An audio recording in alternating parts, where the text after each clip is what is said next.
All right, more and more people are feeling, well, more positive about the tax cuts, and that is something Democrats are noticing as well, including Congressman Ryan of Ohio, who challenged, of course, Nancy Pelosi, saying that Democrats have to get a better handle on this idea that, you know, growing the pie for everybody is not a bad idea. He has different interpretations of that. So the Washington Free Beacon staff writer Liz Harrington, the numbers can't be denied, Liz. You know, there is more sort of a feel-goodness that's, you know, coming with the tax cuts here, as has typically happened with tax cuts going back to Bill Clinton or George Bush Jr. or Ronald Reagan, or even back to JFK after he died and his tax cuts came to fruition. But they're greeted by doubt, and then people see them for themselves and they like it, right?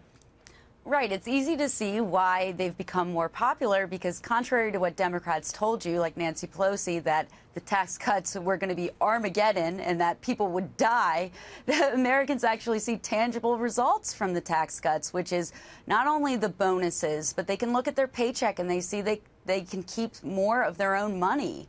They see higher wages. So they have tangible benefits to look to.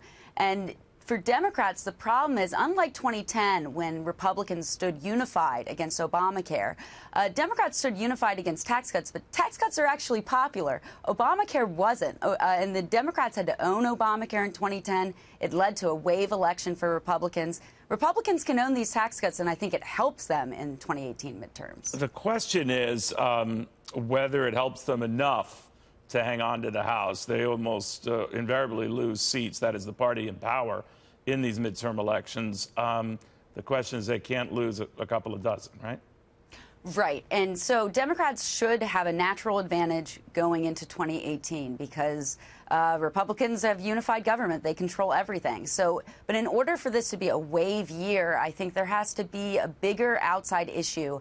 Whether in 2006, the Democrats ran on the unpopularity of the Iraq War. In 2010, Republicans ran on Obamacare.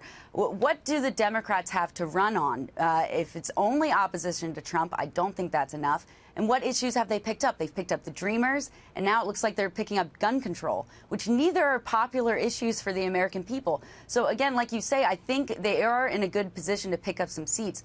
But how many can they pick up based on that coalition of gun control and illegal immigration and just anti-Trump resistance? I'm not sure it's enough for a wave election. You know, Liz, you follow this stuff so much better than I, but I get a gut feeling that the school shooting last week in Florida is a little bit different, not only because of the palpable rage on the part of students, some as young as 13, 14 years old, heading, in this case, to Tallahassee, eventually to Washington next month by the hundreds, thousands maybe, that they're sick of it. They're tired of it. We hear about the notion that, you know, you see something, you say something, folks did, some of these kids did, and nothing came of it, and they're tired of it. They're angry at the president. They're angry at Congress. They're angry at their lawmakers. They don't distinguish, apparently, between parties. And I'm wondering how much of a wild card that is this election year.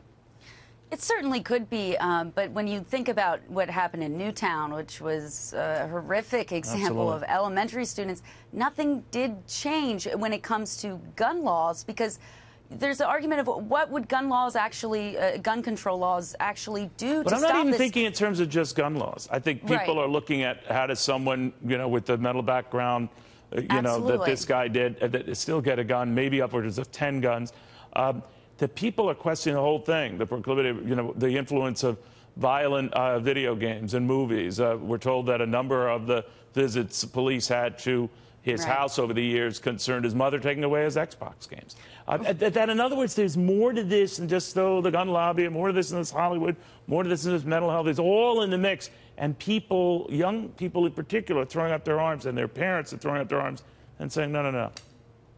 Right. I mean, it's really should be dissatisfaction with law enforcement and government. If you were already upset about the FBI and handling of the Clinton email investigation or something like that, I mean, you have to be upset that they had not one but two very credible tips about this guy. And then the cops going to this guy's kid's house 39 times.